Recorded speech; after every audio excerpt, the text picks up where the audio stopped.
Hello, hello, welcome back. If you're new here, my name is Kristyn. I'm an authorized infinite banking practitioner, and I help Canadian families and business owners find peace in their financial lives and live the abundant lives that they were born to live by taking back control over their finances and redirecting more money back into their pockets. So, this week's episode is going to be all about how to buy insurance.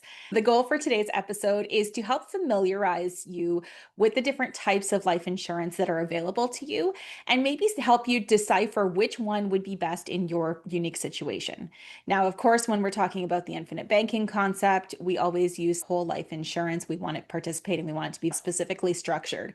But I want you to understand the different types of insurance that are available to you because sometimes other types of insurance can work or even be a stepping stone into working with infinite banking. And so let's go ahead and get started. So, first of all, what is insurance? Let's start there. Insurance is a contract where you pay regular fees called premiums to an insurance company who then promises to cover a financial loss from a specific event like accidents or illness or theft. It's like a financial safety net to give you peace of mind against things that would be otherwise catastrophic. So, if we think of something like your home being insured against floods or fire or theft, that would be a good example of some of the financial things that can happen. Now, it's also risk management because we're transferring the risk from ourselves to the insurance company. What do I mean by that? Well, if I have a house and I don't have insurance on it and my house burns to the ground, I am now out of a house. I maybe have a mortgage that I owe money on. So even though I can pay that mortgage, I still don't have a home to live in. And that would be catastrophic for me because I would still have to pay my mortgage and have nowhere to live. And so we manage this risk by transferring it to an insurance company.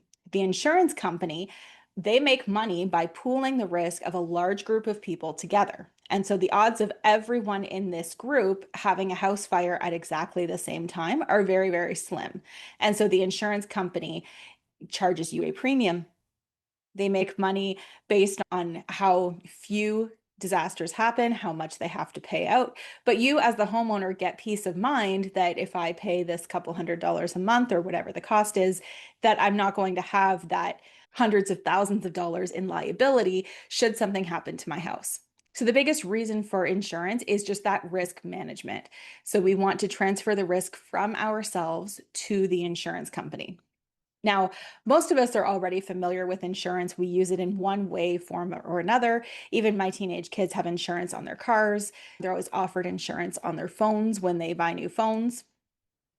Basically, anytime you buy an electronic, you're offered insurance. If you've ever noticed that, some kind of warranty, that's also a level of insurance. In case something happens, your product would be paid for or replaced. So we can get protection on just about anything. We can get protection on our cars, our homes, even expensive collections or jewelry or whatever possessions you have that possess financial value.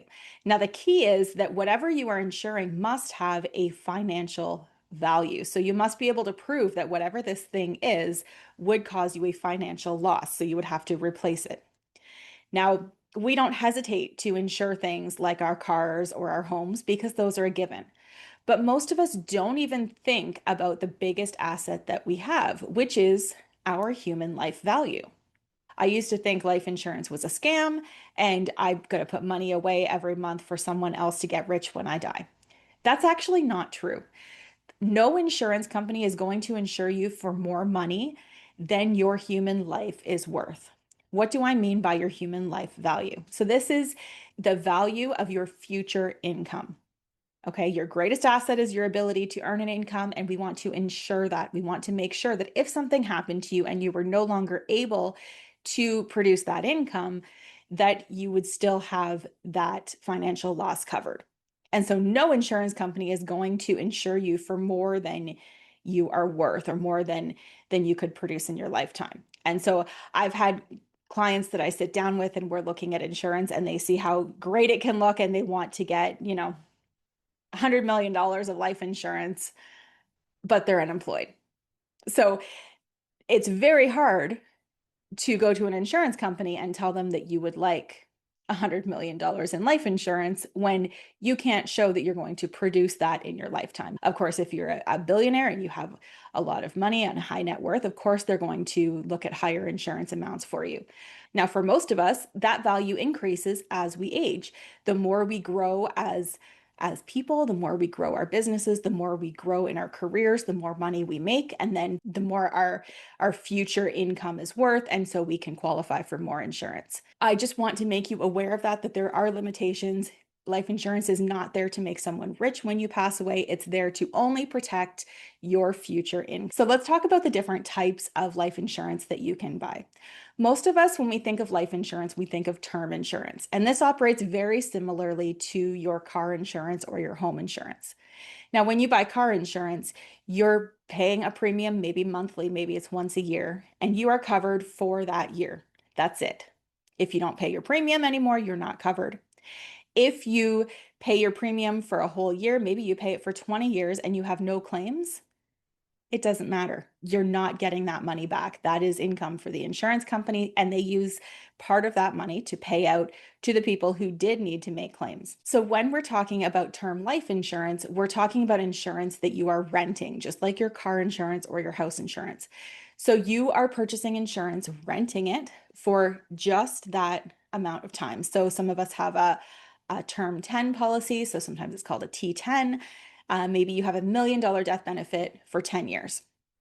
It's very inexpensive to get this type of insurance when you're young, especially if you're only getting accidental life insurance, which only covers if an accident occurs. So it doesn't cover you if you get terminally ill or you have anything else happen.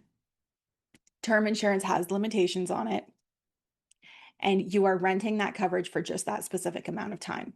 So if you have a term 10 policy, at the end of those 10 years, you're still alive and you haven't passed away yet, which is a win. You are out all of the premium that you have paid, and your premium has now been used by the insurance company, part of its profits, and the other part was paid out to people who did actually pass away during that time. And so naturally, when we think about renting this coverage, the closer we get to our graduation date, the end of your life, the more expensive this policy is going to be, because the closer you get to the end of your lifetime, the more likely you are to pass away during that period of time. Now, what most people don't realize is they get locked into these terms. They buy maybe a term 20 when they're young, and then maybe they renew it when they're 40, and it goes up, but not too crazy.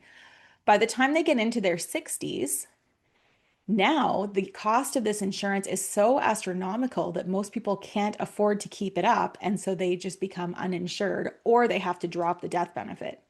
And what I'm finding more and more is people are coming to me with these term policies that are about to renew. And when they first bought the policy, the plan was that we're not going to have any debt when we're in our 60s. And so we're not going to need that death benefit. But now people are upset that they've been paying this much into premium all these years and they didn't get anything out of it.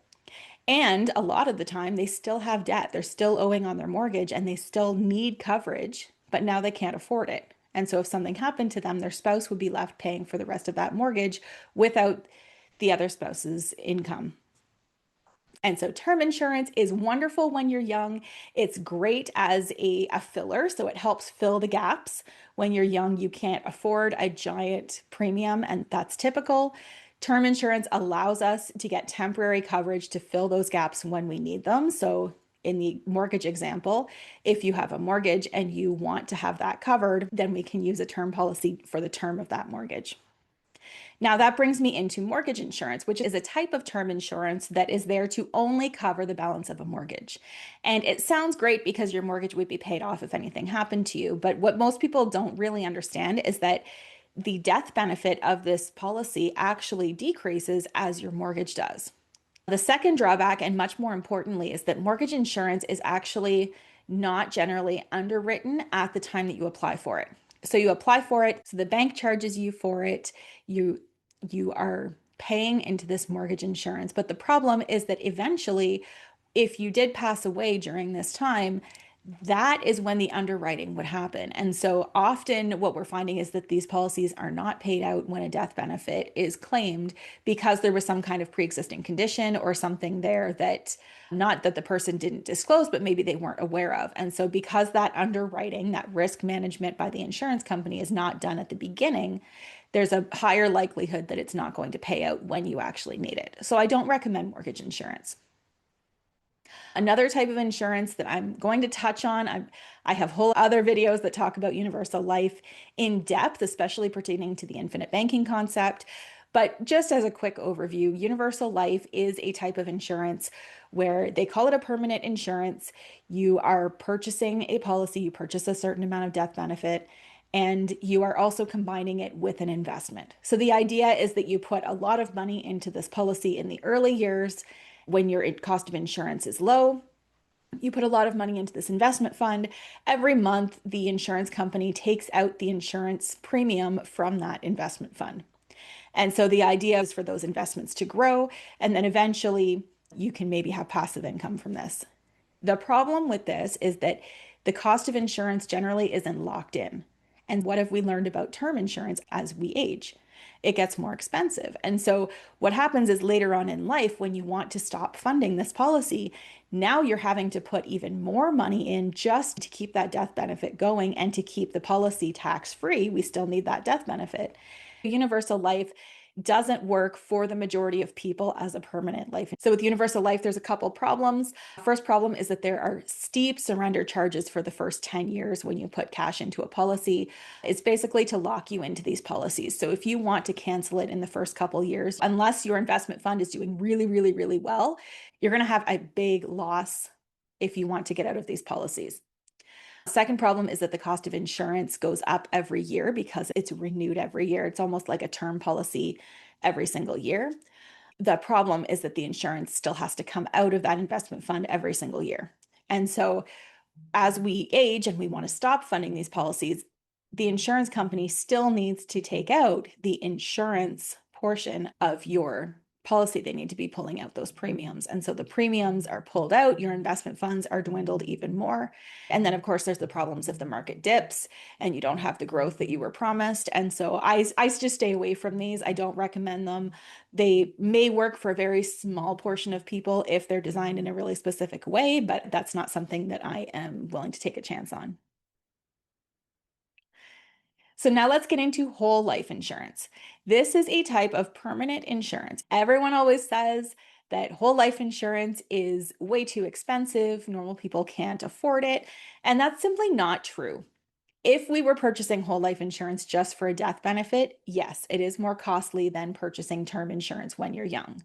However, if you were to purchase term insurance every single year for the rest of your life, or every 10 years, or whatever the case is, and you were to average out that cost, that would actually be higher than purchasing the same death benefit with a whole life insurance company. Now, when we have a whole life insurance policy, I highly recommend using a participating company. You want to be participating in dividends so that your policy is not stagnant. Your death benefit can actually grow every single day inside of that insurance umbrella. When these policies are designed properly, you can actually add extra money into these, similar to how universal life is sold and people are told that they can put money into an investment fund. The difference is with whole life insurance, the insurance company is still taking on the risk. And so when you put extra money into these policies, you're buying more death benefit. You're not investing in a set of investments and you're not choosing which investments you want. You're purchasing a death benefit. It's up to the insurance company to manage their funds to make sure that your premium equals that death benefit when you eventually pass away. The risk is transferred to the insurance company. That's very, very important. So the reason that I went through some of the other types of insurance is because we can combine some of these insurances to get you the coverage that you need while still keeping it under that whole life insurance umbrella. We can keep it so that you can put extra money in, having it grow, keeping your death benefit growing every day. You also, when you have whole life insurance, have what's called cash value. Because this is a permanent insurance, you have access to a certain amount of equity inside your policy at any given point. Now, if we're talking about just a plain whole life insurance policy, your equity would be very low, probably for the first half of your life. It's going to take a while for you to build up equity inside of that policy. However, when these are designed properly and for the infinite banking concept, you're going to have access to a lot of equity very early on. Some companies, you have access as early as day one. So when you're putting cash into these policies, you are growing the death benefit. And because you're growing that death benefit, your equity is increasing at the same rate.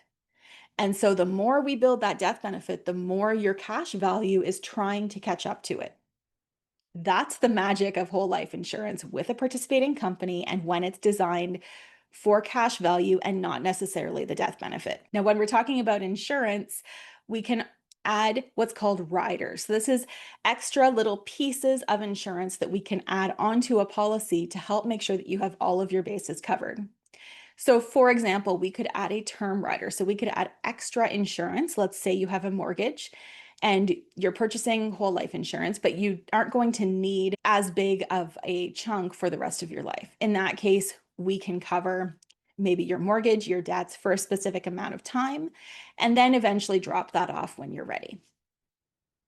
So some of the riders that we can add onto a policy are things like insurance for your kids. So you can have extra insurance added onto your policy for a small cost so that your kids have guaranteed insurability. And that allows your kids within a certain age range to be able to purchase insurance, even if they have other health issues or things going on. Another rider that we can add on is payer insurance, so that if something happened to you and you weren't able to make your payments due to a job loss or an illness, that the payments would continue to be paid into the policy. We can also add critical illness or disability insurance, which would insure you in the case of an illness or a disability. They would cover your income for a specific amount of time. So let's talk about what you want to look for if you want a policy designed for infinite banking. First thing that we look at is we look at your needs. We look at where your money is going, where you're spending it, where you have holes in your budget that could be patched up. So an example of a hole would be if you had high interest credit card debt and you're making payments on it, but it's not really going anywhere. That's something that we could possibly look at taking over with policy loans, and you can start to own that debt and really get it paid off quickly. Another thing that we want to look at is your actual need for insurance. That's very important because we want to lock in how much insurance you can qualify for without giving you astronomical rates. That's when we look at maybe a combination of whole life insurance and term insurance just to bridge any gaps that you maybe can't afford just yet, but we want to have room for your system to grow. So when you're working with someone for infinite banking, of course, you want to make sure that you're working with an authorized infinite banking practitioner.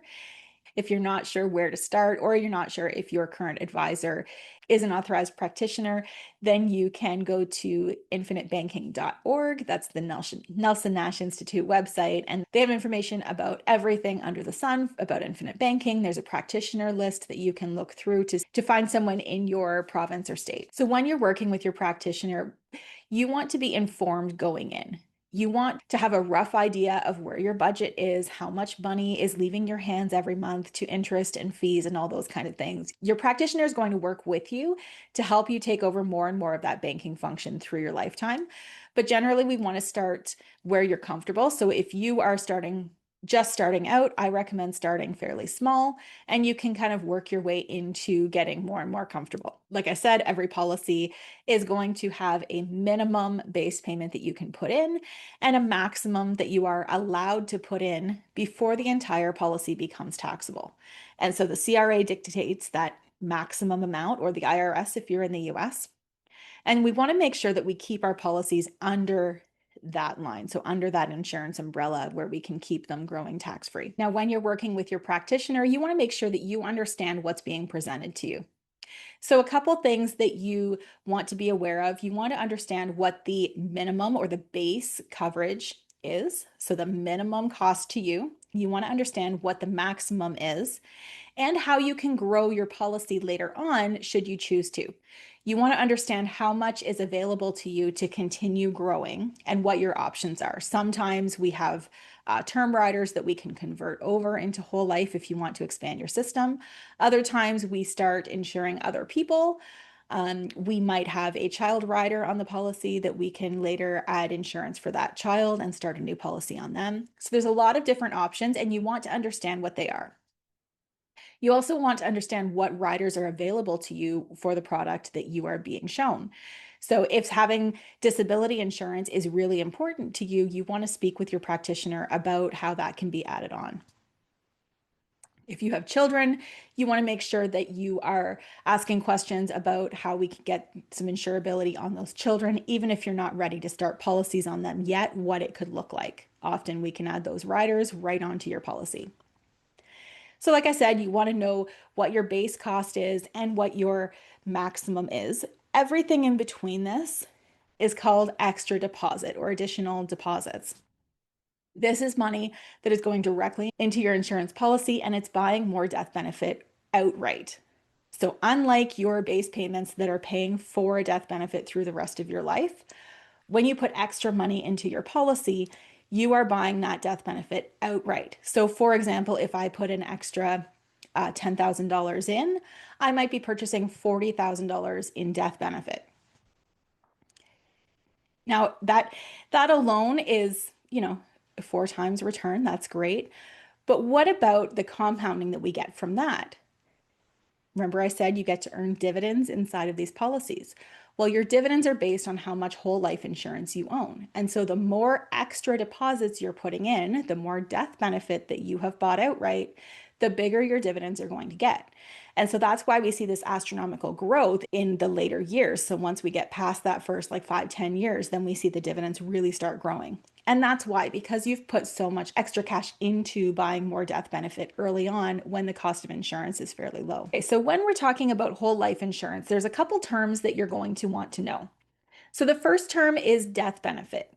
Now, death benefit means the amount of cash that's going to be paid out to your beneficiaries when you do pass away. Because this is whole life insurance, it's guaranteed that you're going to have cash paid out because at some point your life is going to come to an end. Now, because this is guaranteed to be paid out, we have what's called cash surrender value. And so this is your equity inside the policy. So just like when you pay off a mortgage with every payment, your equity in your house goes a little bit higher. The same thing is happening inside your insurance policy. So every time you're putting more cash into the policy, you're going to build more and more equity inside that policy. And so that's called cash surrender value. Now, it's also called cash surrender value because that's the dollar amount that the insurance company would have to pay out if you decided to cancel that contract. As the contract owner, that's your right to cancel the contract. I don't recommend it because you would miss out on all of the future growth. But if you had to cancel, that is the amount that the insurance company is guaranteed to have to pay you out. Now, when we're looking at illustrations, there's always two sides. The first side on your left is always the guaranteed side. This is what the insurance company can guarantee your values will be if you pay the minimum amount required to keep your death benefit alive. Those columns, you have the amount that you have to pay, the amount of cash value that they can guarantee that you would have available, and then your death benefit. Now, on that side of the equation, you notice that the death benefit never increases. The reason for this is because you're not putting anything extra into that policy, and also because the insurance company cannot guarantee that they're going to pay out dividends. On the other side of the equation, so on the right side of the page, you're going to see the non-guaranteed values. And these are the values that we use as an estimate based on the current dividend scales and the amount that we estimate that you would be able to put into the policies. Now, sometimes we show it with the maximum that you put in, and sometimes we show it with somewhere in between the minimum and the maximum, whatever your current budget will allow. So often when I'm building these policies, I like to make them a little bit lofty so that the base is something that you are comfortable with, but so that you have a little bit of room to grow. Because I've never had someone come back to me and ask me to make their policies smaller. The only thing I ever hear from people, even 1 year into their policies, is they call me up and they say, "Hey, Kristyn, has my policy anniversary passed yet? How can I get more money into this thing?" Because they have run out of room inside their policy. And the more you use it, the more you're going to see that it grows, the more you're going to want to be able to fund it. And so I always give a little bit of extra room there. So on your non-guaranteed side, we have a couple things that are not guaranteed. So one, you're putting extra deposits into your policy. Again, that's buying more death benefit outright.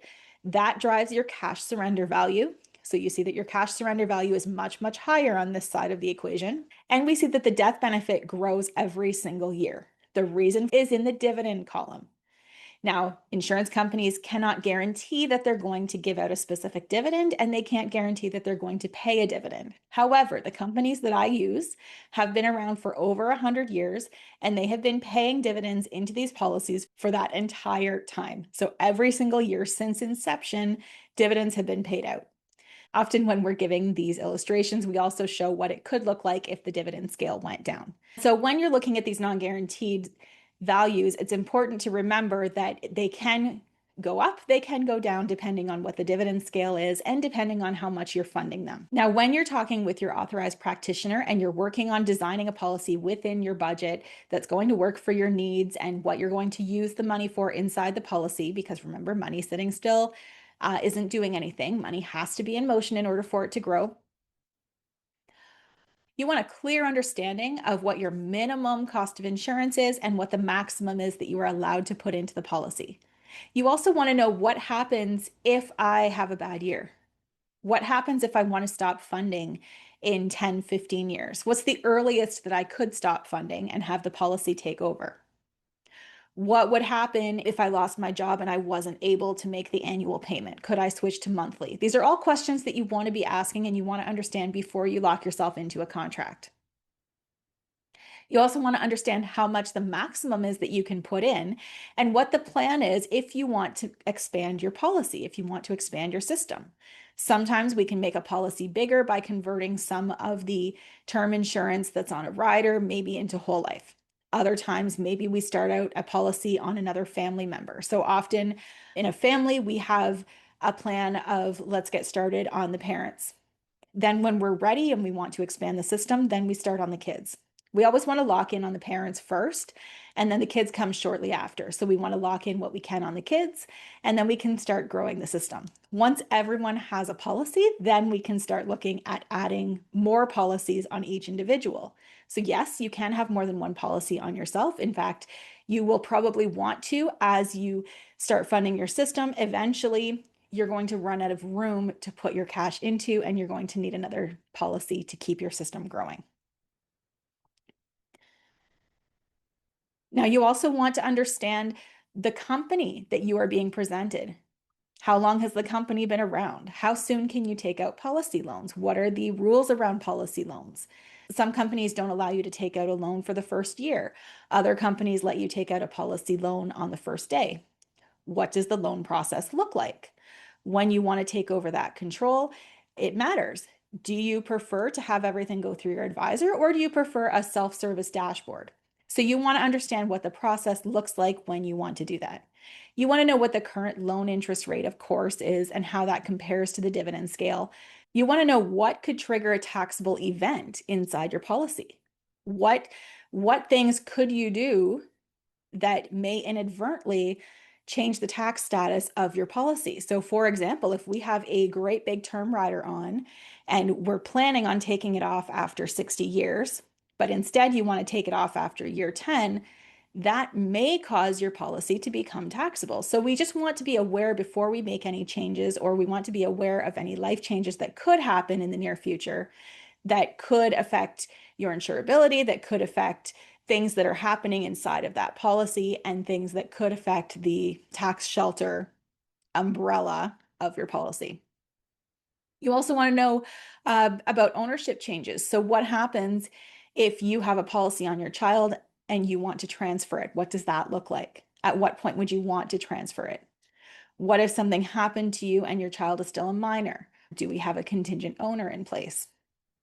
What about beneficiaries? You want to know if your beneficiaries are your children and they're underage, do you have a trustee in mind, someone who can take care of that money for those children? Do you have a will set up?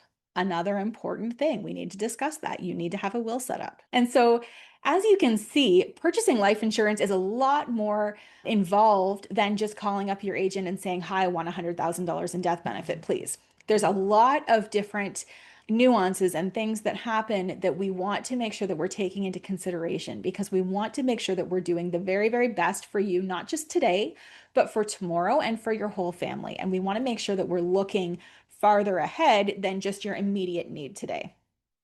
If you have a policy in place already, I'm happy to take a second look and see if there's something that we can maybe work better for you.